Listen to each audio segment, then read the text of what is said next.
dan terjemah lafaznya serta tadabburnya pada surat Al-A'raf ayat ke-75. Silakan dibuka surat Al-A'raf ayat ke-75. Bagaimana silakan jemaah baca kami. A'udzu billahi minasy syaithanir rajim.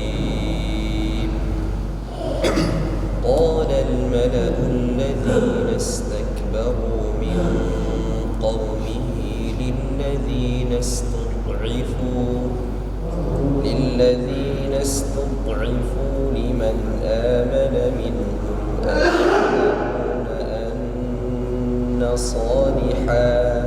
أتعلمون أن صالحا مرسل من ربه قالوا إنا بما أرسل به مؤمنون. Bacakan terjemah surah Allah Subhanahu wa taala berfirman, pemuka-pemuka yang menyombongkan diri di antara kaumnya berkata kepada orang-orang yang dianggap lemah yang telah beriman di antara mereka, tahukah kamu bahwa Saleh diutus menjadi Rasul oleh Rabbnya? Mereka menjawab, sesungguhnya kami beriman kepada wahyu yang Saleh diutus untuk menyampaikannya. Assalamualaikum warahmatullahi wabarakatuh. Alhamdulillahirabbil alamin. Nahmaduhu wa nasta'inuhu wa nastaghfiruh. Wa na'udzu billahi min shururi anfusina wa min sayyiati a'malina. May yahdihillahu fala mudilla lahu wa may yudlil fala hadiya lahu. Asyhadu an la ilaha illallah wa la syarika lahu wa asyhadu anna Muhammadan abduhu wa rasuluh. Pemuka-pemuka yang menyombongkan diri berkata kepada orang-orang yang dianggap lemah, yaitu orang-orang yang telah beriman di antara kaumnya, tahukah kamu bahwa Salih adalah seorang rasul dari Tuhannya? Mereka menjawab, sesungguhnya kami percaya kepada apa yang disampaikannya. Di sini kita perlu memahami kaum Samud dulu, ya. Kenapa pemuka-pemukanya punya sifat sombong? Kita pelajari bahwa kaum Samud ini, ya, secara sejarahnya ada sebuah kerajaan namanya kerajaan Nabatea. Itu punya dua ibu kota. Pertama kota Petra, kalau sekarang itu di Yordania. Kemudian direbut oleh bangsa Romawi, sehingga kemudian mereka pindah ke yang dihuni Bani Samud berikutnya, yaitu kalau di bahasa Arabnya di kota batu, ya, Al-Hijr, ya. Atau yang lebih dikenal adalah Madain Salih, ya. Nah, Bani Samud ini kelebihannya, pertama, mereka itu punya kemampuan menemukan sumber-sumber air, ya. Kemudian menampungnya, artinya mereka punya kemampuan manajemen air. Saya lihat di National Geographic Channel itu, ya,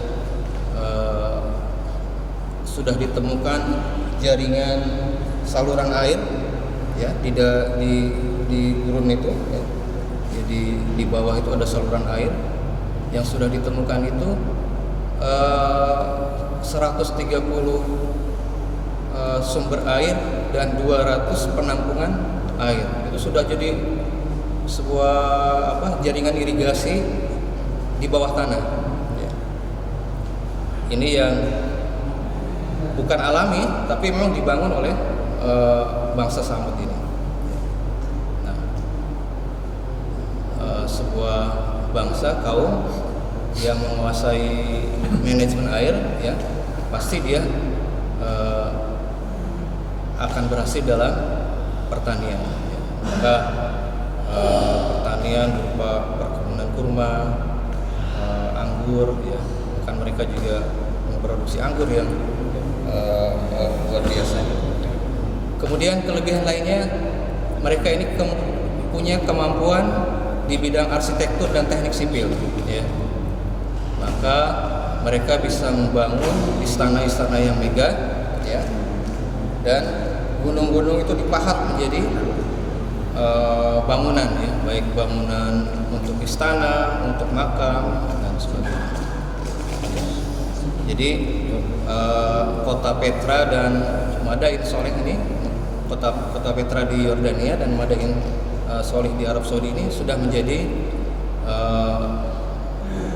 warisan dunia ditetapkan oleh UNESCO ya, dengan bangunan-bangunan tersisa yang ada. Saya bayangkan ini kan yang tersisa ya, yang tersisa. Kalau aslinya seperti apa itu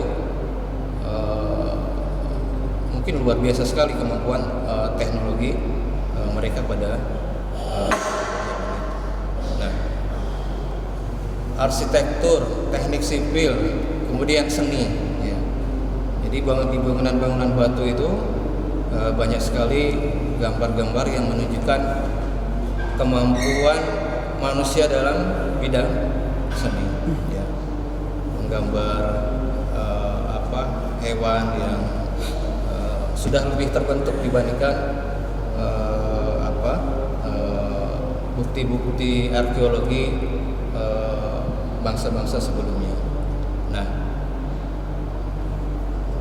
selain itu mereka punya kemampuan dalam perdagangan. Jadi antara Petra dengan Madain Sholih ini jaraknya 500 kilometeran ya.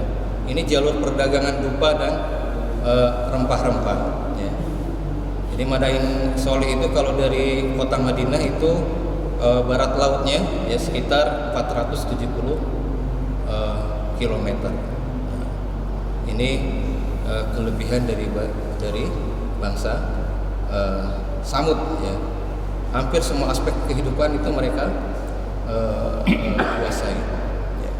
Nah, di ayat 75 ini pemuka-pemuka ini kan bertanya dengan nada mengejek ya, dari sikap sombongnya. Tahukah kamu bahwa Sholih adalah seorang rasul dari Tuhannya ya. Ini kelanjutan dari ayat-ayat sebelumnya ya. Jadi mulai ayat 73 itu bicara tentang Bani Samud ini. Jadi mukjizatnya Nabi Sholih ini sebenarnya permintaan dari pemuka-pemuka ini ya. Kalau kita lihat di surat Asy-Syu'ara ayat 153 154 itu permintaan mereka, buktikan bahwa Anda itu memang utusan Tuhan gitu kan. Ini sudah dibuktikan ya dengan keluarnya seekor unta betina ya yang sedang hamil 10 bulan ya. Dari batu itu pecah kemudian keluar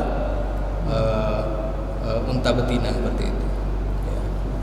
Unta betina ini bisa memenuhi kebutuhan susu seluruh bangsa Samud ya. Dijelaskan di sebelumnya bahwa Nabi Sholih mengingatkan agar tidak mengganggu hewan ini, unta betina ini ya. Nah, meskipun sudah dibuktikan sesuai permintaan dia ya kalau memang namanya kafir ya begitu ya, bukti-bukti nyata udah jelas saja, tetap mereka dengan kezolimannya dan kesombongannya itu tetap menolak seperti itu ya. Dikisahkan bahwa ada 9 orang ya dari Bani Samud ini menyembelih unta betina ini ya. Kemudian membagikan daging unta betina itu ya. Setelah disembelih, Nabi Sholih masih memberi kesempatan untuk bertaubat gitu kan. Tapi tetap mereka dalam keingkarannya. Kalau kita lihat di ya tadi yang Asy-Syu'ara ya kaitan permintaan menunjukkan mukjizat ya. Kemudian ada di An-Naml itu ya ayat 13-14 ya. Maka ketika mukjizat kami yang terang ini sampai kepada mereka, mereka berkata ini sihir yang nyata. dan mereka mengingkarinya karena kezaliman dan kesombongannya, padahal hati mereka meyakini kebenarannya. Maka perhatikanlah bagaimana kesudahan orang-orang yang berbuat kerusakan. Ya, jadi sudah diberi bukti dengan mukjizat, ya. Mukjizatnya juga disembelih, ya, diminta tobat oleh Nabi Soleh, tapi mereka tetap dengan kesombongan dan kezalimannya. Kemudian hari keempat sejak disembelihnya unta betina itu, Allah menurunkan azabnya. Saya baca di tulisannya Pak Nasruddin Umar itu. Jadi pada hari 1, 2, 3 itu 9 orang yang menyembelih itu, ya, seperti terkena wabah, ya. Jadi pada hari pertama setelah penyembelihan, muka seluruh tubuh mereka itu berwarna kuning seperti dilumuri oleh kunyit, ya. Kemudian hari kedua itu merah, ya, seperti berlumur darah. Dan yang ketiga, hari ketiga, muka dan badan mereka semuanya berwarna hitam. Dan di hari keempat, bumi bergoncang, ya, guruh guntur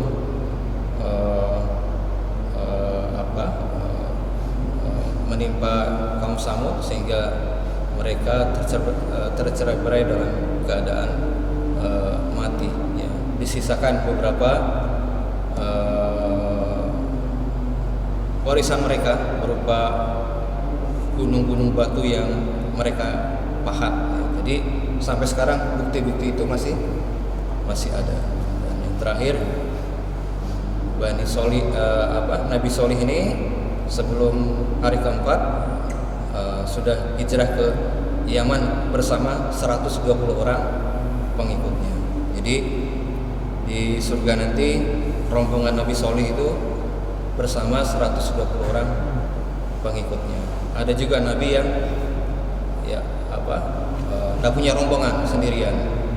Dan rombongan yang paling besar adalah rombongan Nabiullah Muhammad SAW. Dan kita berharap kita menjadi bagian dari rombongan Nabiullah Muhammad SAW. Terima kasih. Assalamualaikum warahmatullahi wabarakatuh.